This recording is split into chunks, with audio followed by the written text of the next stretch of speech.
Corinth, hindi po lingid sa atin ang nangyayari din po sa mga churches natin ngayon. At kabilang po ang church natin. Amen po. Kaya ang ginawa po ni Apostle Paul, umilos po siya.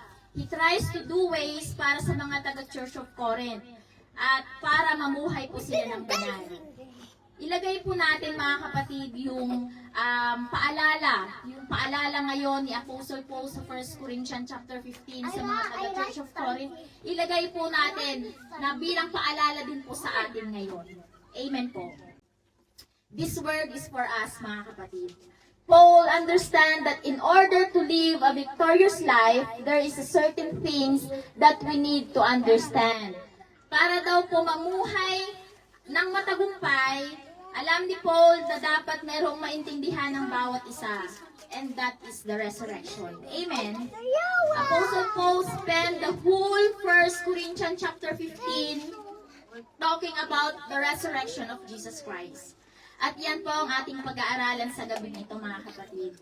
Bear with me po kasi napaka-interesting po ng topic na ito na pagkakaloob po ng ating Panginoon. Amen po. Hindi po natin kukunin yung buong verses kasi po napakahaba po niyan. Hanggang verse 58 po yan. Baka bukas pa po tayo matapos kung iisa-isahin po natin. Kaya kukunin lang po natin, i-quote lang po natin mga kapatid, yung maybe half of the chapter 15 ng Corinthians, tapos i-summarize na lang po natin. Amen po, kaya bear with me po. Amen po ba? Amen. Ang title po ng ating pag-uusapan sa gabing ito is Pababa. Mas na nga lang to. Okay. Ayaw. Okay na po. The resurrection of Jesus Christ. Amen po. Mag-pray po tayo sa imuko po tayong lahat mga kapatid at tayo po manalangin. Yes Lord, hallelujah Panginoon. We thank you Lord sa biyaya mo muli Panginoon sa araw na ito Lord. Tunay nga po Panginoon na napakabuti mo Lord God. Dakila ka sa bawat buhay namin Panginoon. And we pray Lord sa gabing ito, Panginoon, patuloy niyo po kong itago, Lord, sa inyong likuran, Lord. Nanaw ko, Panginoon, yung kalooban mo lamang, Lord God, yung maihayag, Lord, sa gabing ito, Panginoon. Puspusin niyo po kami, Panginoon, ng iyong pagpapala, Lord, ng iyong wisdom and knowledge, Lord God, upang maunawaan po namin, Lord, yung gusto mong ipahayag, Lord, sa gabing ito, Panginoon. We thank you, Lord. In Jesus' name we pray. Amen.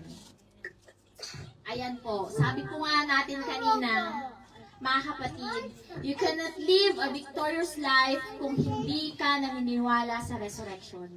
Amen. Sino po dito ang naniniwala sa resurrection? Amen. Kasi po sometimes, mga kapatid, balikan po natin yung Church of Corinth. May mga miyembro po ng Church of Corinth na they cannot live a victorious life kasi patuloy po silang involved sa mga pagkasiraan, sa mga pagkawatak-watak, sa mga kasalanan ng Church of Corinth. Involved po sila doon. At hindi po, may mga iba po sa kanila na hindi po naniniwala sa muling pagkabuhay ng ating Panginoon. At sabi po dito, kapag hindi tayo naniniwala sa muling pagkabuhay ng ating Panginoon, hindi po tayo magkakaroon ng victorious life. Ayan po yung sinabi ni Apostle Paul. Amen po. Kaya lahat po tayo dito naniniwala po na may resurrection. Amen. Naniniwala po tayong lahat na Jesus namatay, inilibing, at muling nabuhay. Naniniwala po ba tayo doon? Amen. Amen. Naniniwala din po ba tayo na mga kapatid na si Kristo ay ang ating Diyos? Amen. Si Kristo ay siya lang yung namatay, siya lang yung inilibing, at siya lang yung muling nabuhay. Maliban po kay Jesus Christ, meron pa po ba tayong kilala?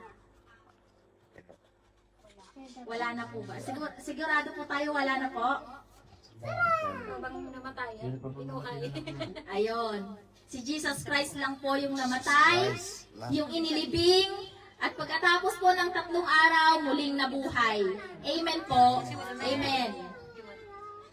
Kaya mga kapatid, kung naniniwala ka sa resurrection, naniniwala ka sa gospel, sa ebanghelyo na si Jesus Christ ay namatay, inilibing at muling nabuhay, dapat po, di ba, sabi nila, kung naniniwala ka doon, magkakaroon ka ng victorious life.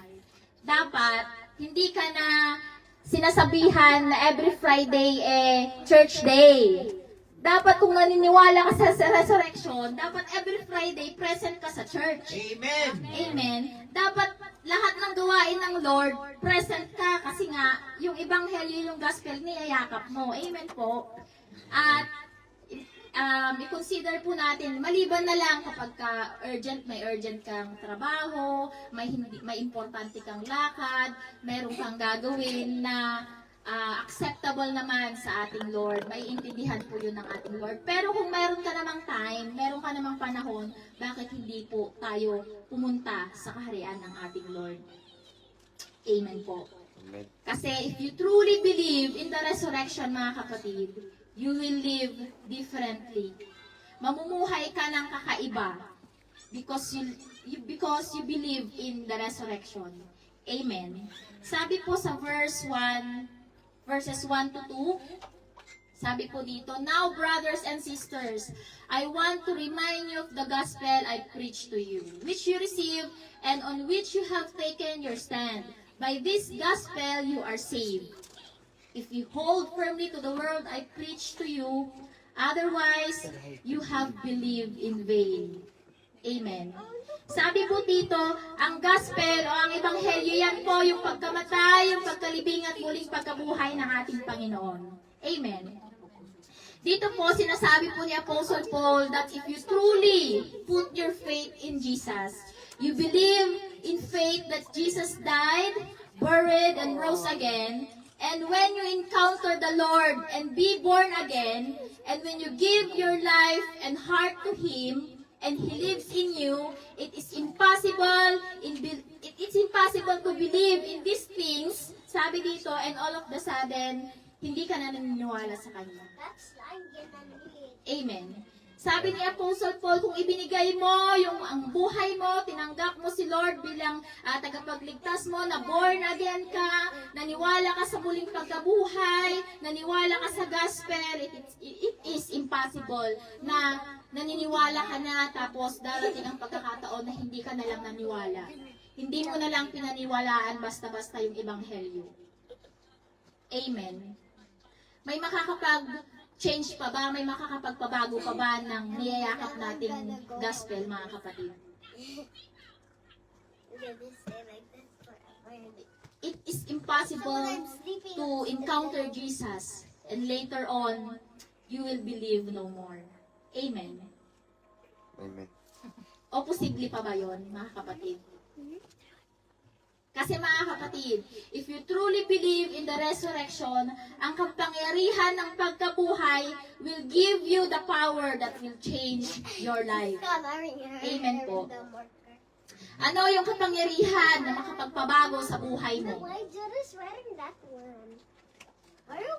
Number 1, Jesus died for our sins.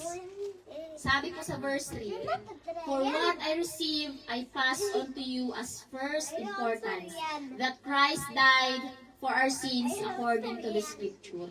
Mga kapatid, napakahalaga po, napaka-importante po na maunawaan po natin that noong namatay si Jesus Christ, He took the punishment on the cross. Na dapat sana tayo yung nandoon. Na dapat sana tayo yung nakapako sa krus. Na dapat sana tayo yung pinarusahan sa krus. Na dapat sana tayo yung pinagpapalo sa krus. Na dapat sana tayo yung dinuraan sa krus. Na dapat sana tayo yung nilatigo ng ilang beses sa krus. Na dapat sana tayo yung pinahirapan sa krus. Dapat mga kapatid, tayo po yun. Pero si Jesus po yung umako sa lahat po ng ating kasalanan. Jesus Christ died and took the punishment of your sin. Si Jesus ang namatay at umako ng kaparusahan na dapat sana ay sa atin. Amen. Mga kapatid, Sino ang mamamatay para akuin at iligtas tayo sa kasalanan? Mayroon pa bang magre-representa na mamamatay ako para sa iyo para iligtas ko yung kasalanan mo? Mamamatay ako para sa iyo. Mayroon pa bang magre-representa ng sa buhay natin sa ngayon, mga kapatid? Mayroon pa bang gagawa nun para mailigtas tayo sa kasalanan? Sige, Brother Dante, mamamatay ako para mailigtas ka. sige Buloy. Wala, mga kapatid. Amen. Si Jesus Christ lang po yung natatanging gagawa po ng yan. Amen po. Si Jesus Christ lang po. Wala na pong iba. Amen. Ano pa yung power na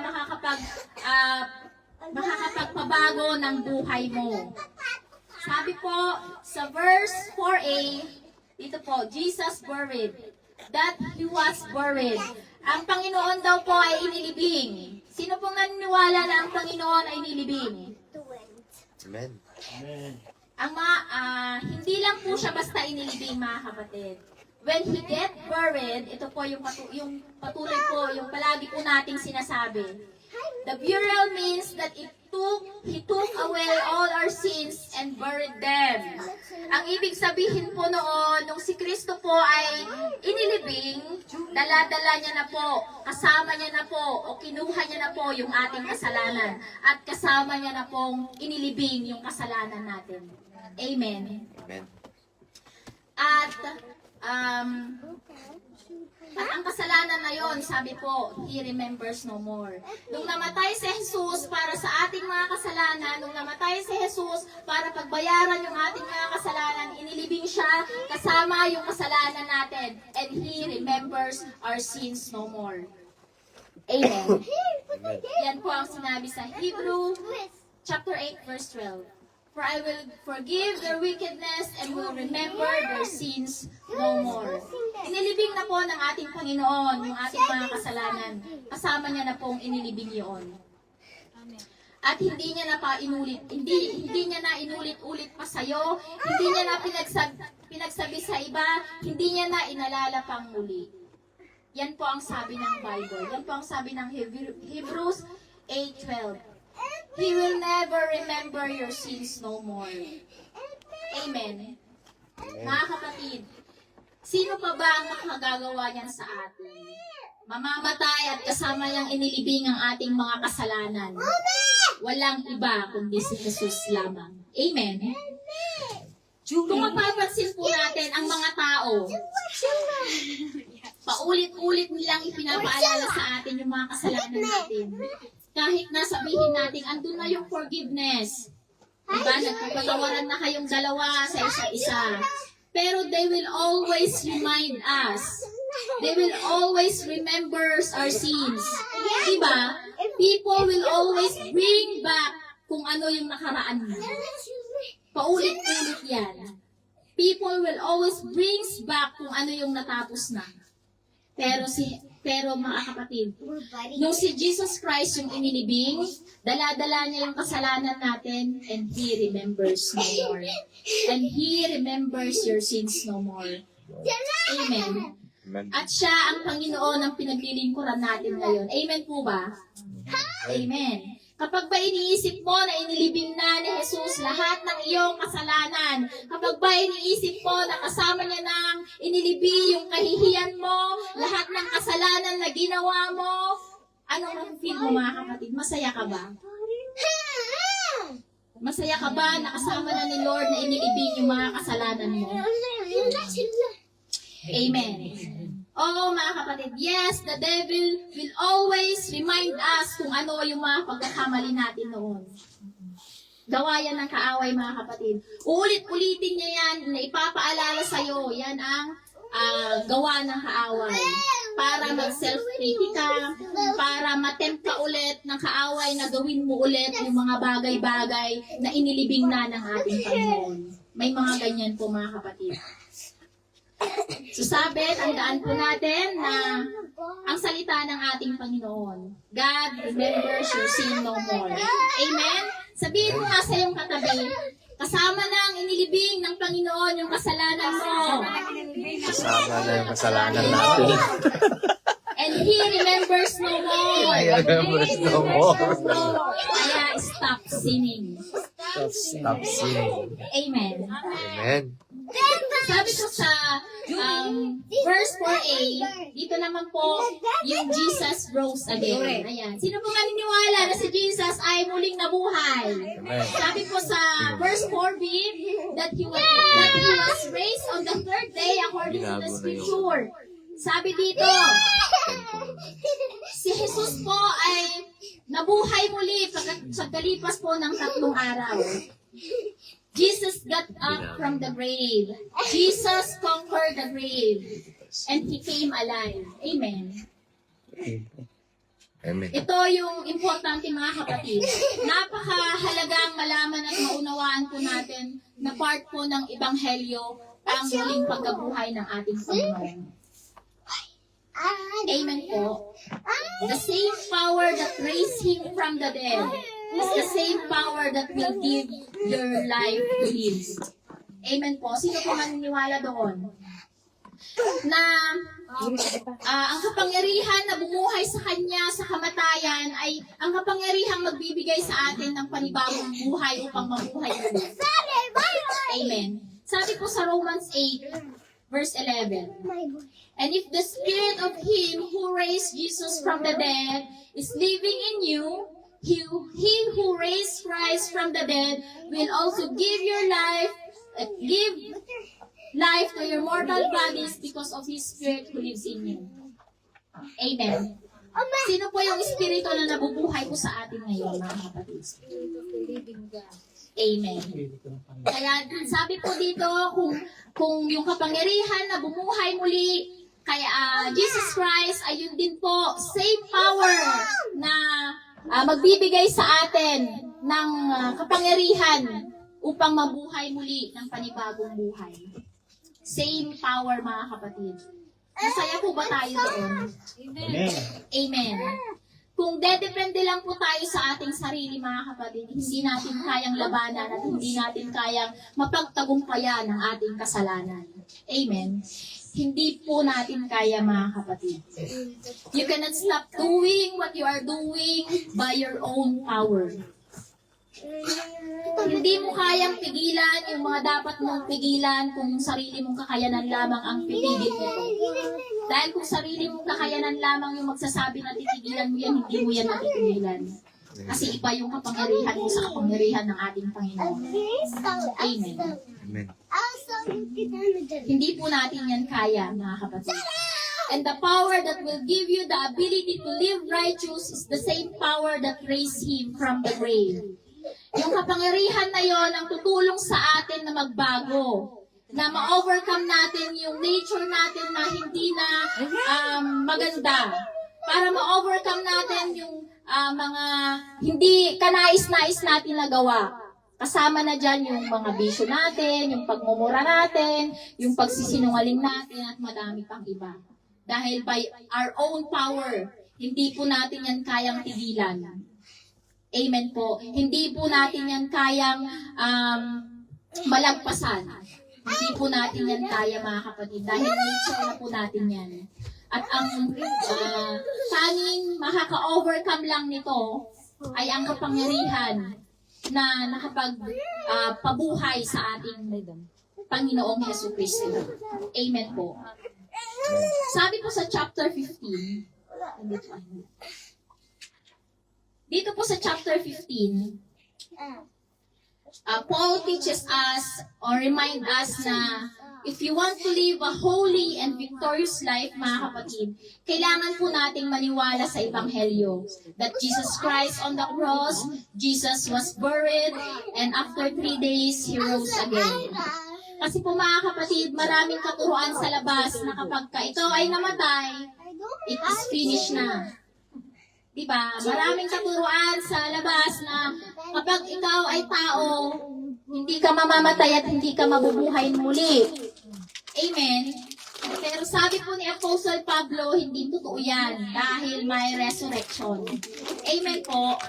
So, kailangan din po natin maniwala Bakit kailangan natin maniwala sa resurrection? Why we need to believe in the resurrection? Bakit nga po ba, mga kapatid?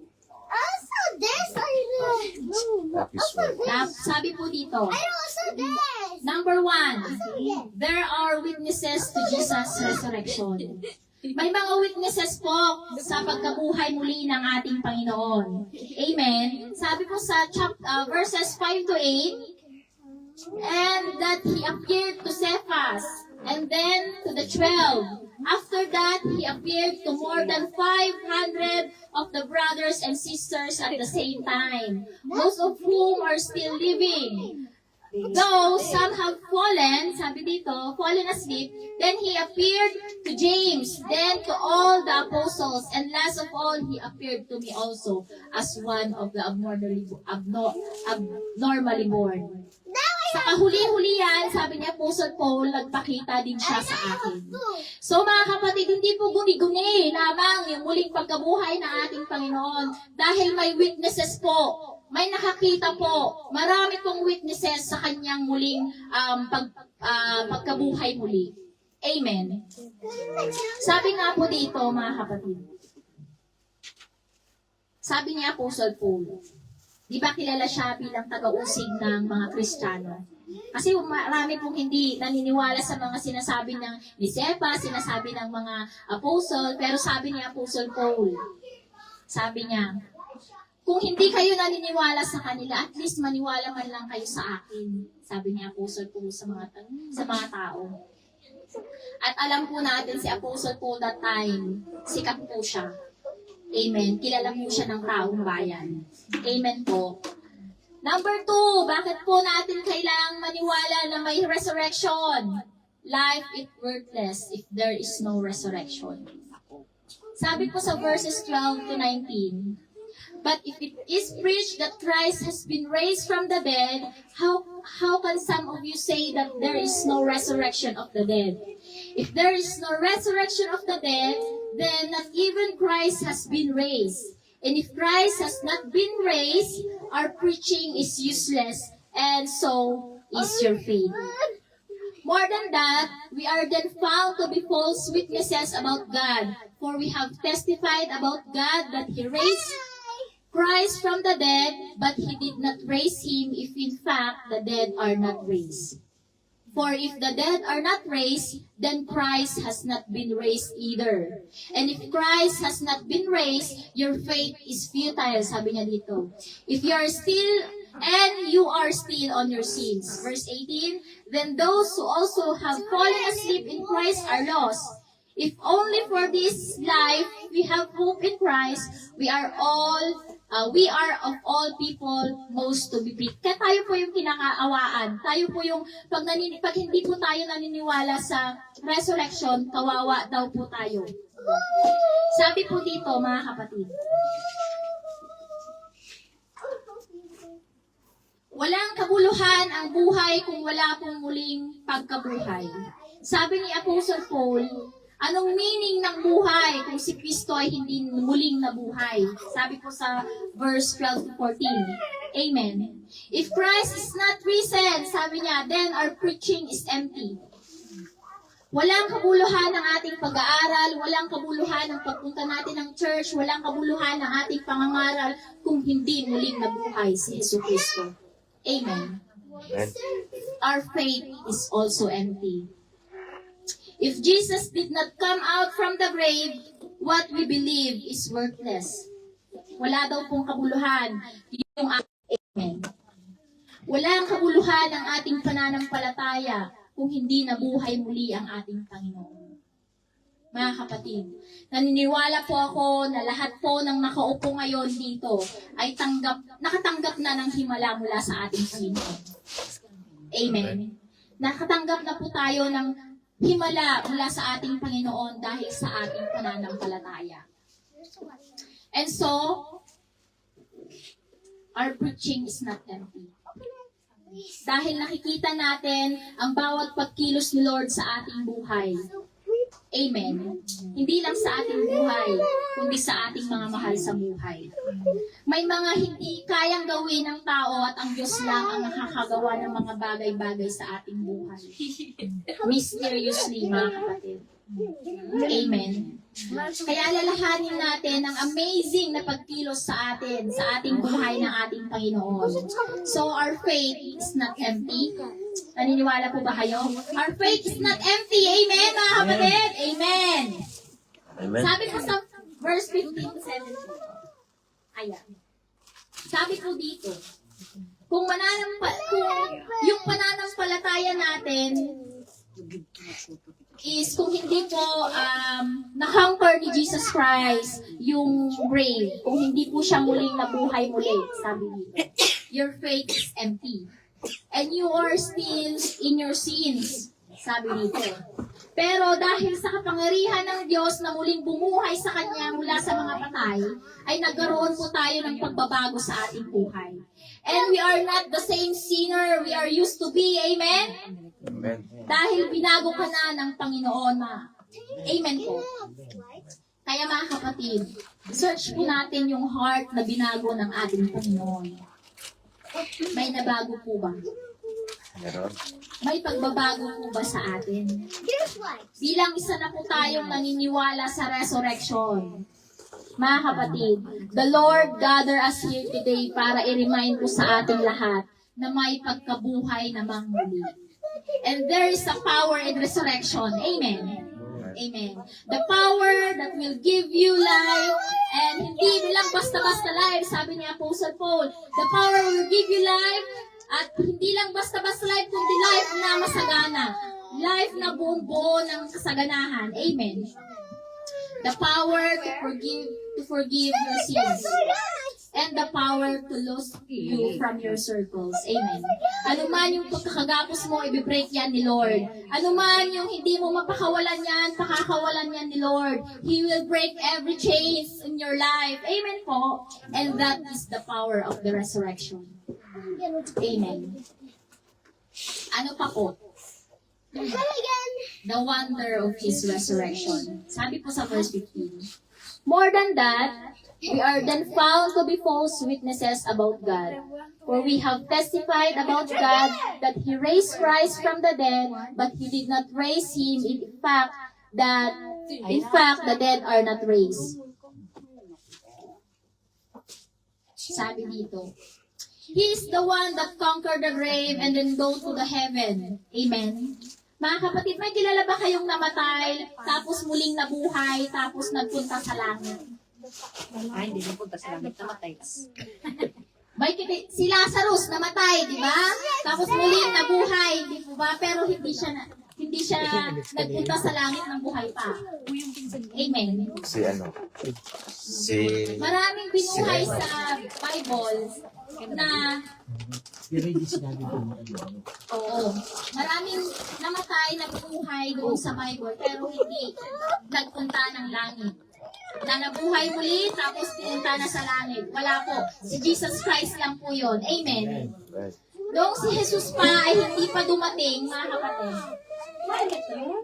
Noong hindi pa dumarating si Jesus Christ, yung mga namamatay, yung mga namatay, nandun po sila sa lugar ng Hades. Di ba po? Familiar po tayo doon. At sa lugar po ng Hades, may dalawa pong lugar doon na tinatawag na sa kabila, Abraham's blossom. Tapos sa kabila, yung torment. Amen. Yung Abraham blossom, tinatawag pong paraiso. At yung torment po yung tinatawag pong hell. Amen. Yung hindi pa nabubuhay si Jesus Christ. Sabi po dito, si Jesus Christ, ang pangunahing bunga o yung first fruit na namatay at nagpunta sa langit. Hindi na po siya dumaan ng Hades, mga kapatid. Nagpunta po siya sa langit. Siya po yung unang namatay, siya po yung panibagong bunga, yung first fruit na nagpunta sa langit. Yan po yung ibig sabihin ng wonder of His resurrection. Kasi yung mga namatay before Jesus, when they died, pumupunta po sila sa Hades. At sabi ng Bible sa Book of Revelation, there comes a time na ang lugar ng Hades ay tatapon doon sa kadagat-dagatang apoy. Amen. Sabi po sa verse 21 to 22, for since death came through a man, the resurrection of the dead comes also through a man. For as in Adam all died, sabihin ng mga kapatid. Sabi dito, kung kay Adan dumating ang kamatayan sa ating lahat, kay Jesus naman, dahil naman kay Jesucristo, dumating ang ating buhay. Dinala tayong lahat ni Adan sa kamatayan, but Jesus brought us back to life. Amen po. Amen. Verse 26, sabi po, the last enemy to be destroyed is death. Ang kahuli-huliyang kaaway na kailangan nating talunin ay ang kamatayan, sabi po sa verse 26. Mga kapatid, kaya po ba nating talunin ang kamatayan?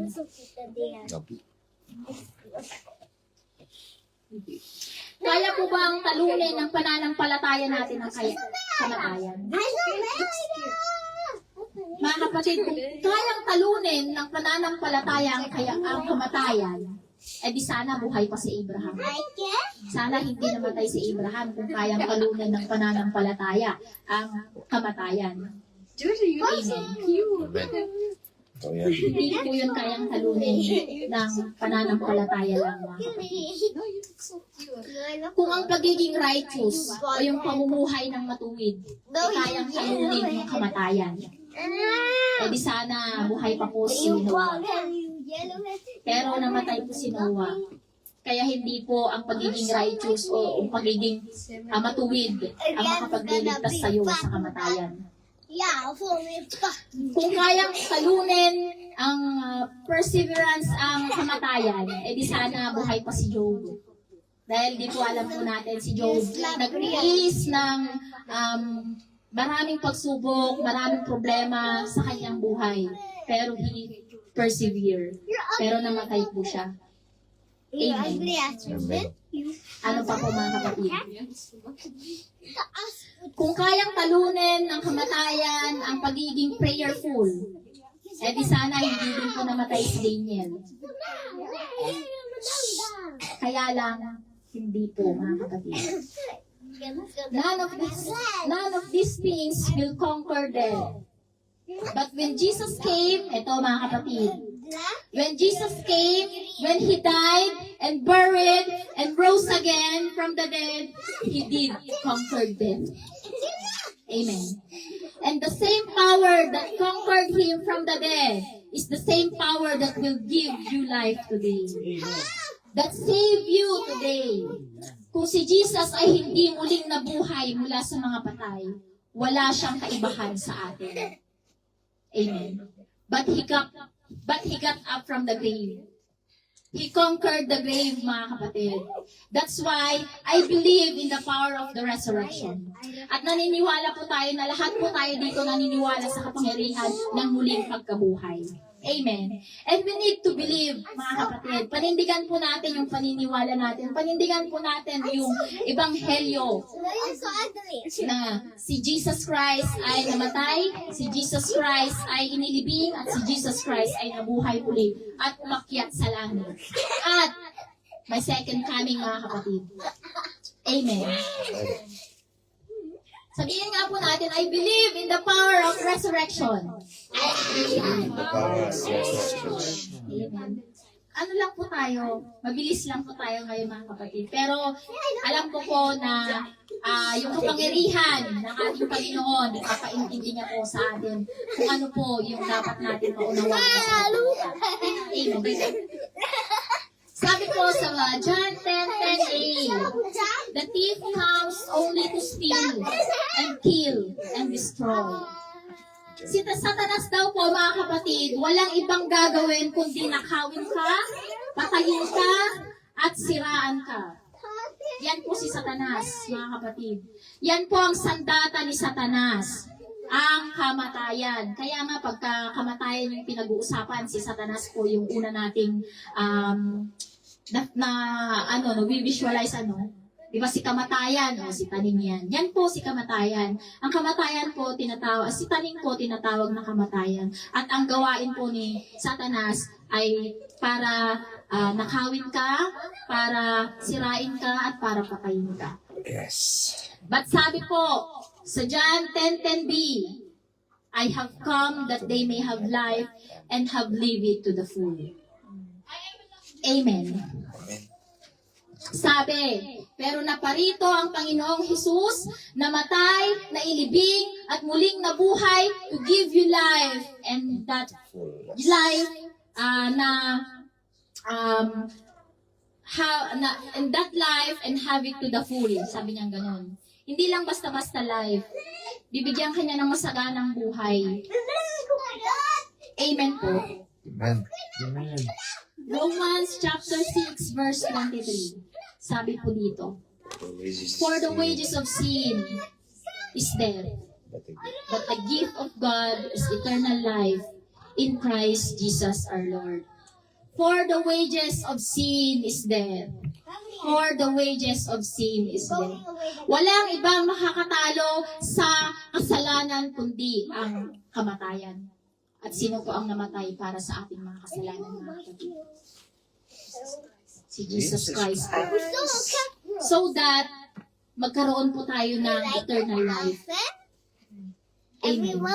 Kung ang kamatayan ang sandata ni Satanas, kamatayan din po ang gagamitin ni Jesus upang itumba si Satanas. Amen. Si Jesus na buhay ay namatay upang talunin ang kamatayan. Amen. Upang talunin ang kamatayan at upang mawalan ang kapangyarihan si Satanas. Amen po. Patay na po ang kamatayan, mga kapatid. Patay na po ang kamatayan dahil pinagbayaran na po yan ng ating Panginoon sa kanyang pagkamatay sa krus. Amen. God gave us a gift that is the eternal life. Amen. Amen. And that is the importance of the resurrection, mga kapatid. That is the power of resurrection. Kaya dapat tama din yung paniniwala natin, mga kapatid.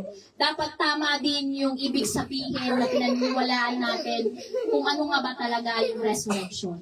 Amen.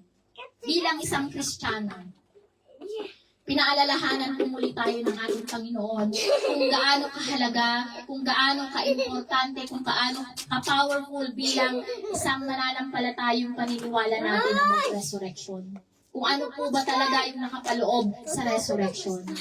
At bilang isang mananampalataya, kamusta po yung ating paglakad sa ating Panginoon bilang naniniwala na may Diyos na nabuhay, na may Diyos na namatay, may Diyos na namatay, na may Diyos na inilibing at may Diyos na nabuhay muli. Kamusta po yung paglakad po natin bilang naniniwala po tayo sa resurrection ng ating Panginoon? At kung tinanggap na po natin ng ating Lord, na born again na po tayo, tinanggap na po natin ang ating Panginoon bilang isang personal savior ng ating buhay. Kamusta po yung ways of living natin, mga kapatid? Bilang isang born again in the name of Jesus, kamusta po yung ways of living natin, mga kapatid? Ang ating Diyos Ama ay galit sa kasalanan. Amen. God hates sin. Galit siya sa kasalanan. Pero, He loves the sinners. Kaya nga may John 3:16, mga kapatid. Dahil sa gustong wakasan ng ating Diyos Ama ang kasalanan dahil galit nga siya sa kasalanan. Ipinadala niya ang kanyang bugtong na anak upang mamatay, upang pagdusahan yung mga kasalanan natin, upang pagbayaran yung kasalanan natin, mga kapatid. And that is the love of our God. Yun yung pagmamahal ng ating dakilang Diyos Ama sa atin. Kung ikaw, makasalanan ka, at gusto mong i-save yung kasalanan mo. Ito, ano lang po hindi po tayo joke-joke lang pong tanong po. Sino yung gusto mong ihandog para mabayaran yung kasalanan mo? Mabilis na sumagot. Sabi siya, irin na. Mga kapatid, alam niya uunahan siya naman sa kaagad. Kung ang ating Diyos Ama na nasa langit, ibinigay niya ang kanyang kaisa-isang anak para pagbayaran ang ating kasalanan. Dahil ganun niya nga tayo kamahal. Bilang isang naligtas na sa pangalan ng ating Hesus Kristo, bilang isang naligtas na mga kapatid, paano din po natin maibabalik yung ipinagkaloob na pagmamahal, yung ipinagkaloob na salvation, yung ipinagkaloob na panibagong buhay muli? Paano po natin ibabalik sa ating Diyos? Bilang isang Kristiyano na naniniwala sa resurrection, paano po natin maibabalik yun sa ating Diyos, sa ating paglilingkod? Yan po ang paalala sa atin ng ating Panginoon sa gabi ito, mga kapatid. The importance of the resurrection, the kapangyarihan na nagpabuhay kay Jesus Christ ay the same power that will give you life, a new life to live. Amen. Tandaan po natin yung mga kapatid. Paano natin i-spend yung buhay na pinagkaloob? Si Jesus Christ namatay para i-save yung sin natin. At bilang tayo naman na-save na naniniwala na may Jesus Christ na nabuhay, namatay, nilibing, at muling nabuhay after 3 days, paano po natin i-spend yung new life na na-conquered ng ating Panginoong Jesus sa ating buhay? Amen po. Conclusion na tayo, mga kapatid. But thanks be to God, sabi pa sa 1 Corinthians 15:57. But thanks be to God, He gives us the victory through our Jesus Christ. Amen. Parang malungkot po tayo. Hindi po tayo masaya na sa pamamagitan po ng ating Hesus Kristo, binigyan po tayo ng victory. Amen? Amen. Sabi po sa John 14:19, the world will not see me anymore, but you will see me. Because I live in you, you will also live. At ang panawagan po sa atin ng Panginoon, gamitin po natin yung buhay na muling ipinagkaloob sa atin, yung new life na muling ipinagkaloob sa atin sa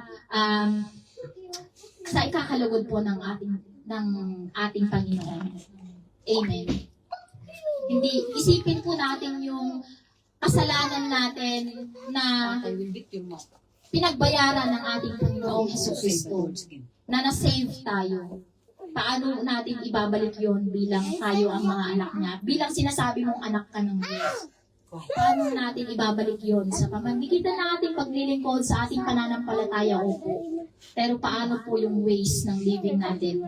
Paano po yung ways ng pagsunod natin? Paano po yung ways ng pananampalataya natin upang maibalik po ang lahat ng yan sa ating Panginoon? Sabi ni Jesus, because I live, you can live forevermore. Amen. At ang mananatiling tapat hanggang sa dulo, yun lang po yung makakasama sa buhay na walang hanggan. Amen. Amen. To God be all the glory po. Tumayo po tayong lahat.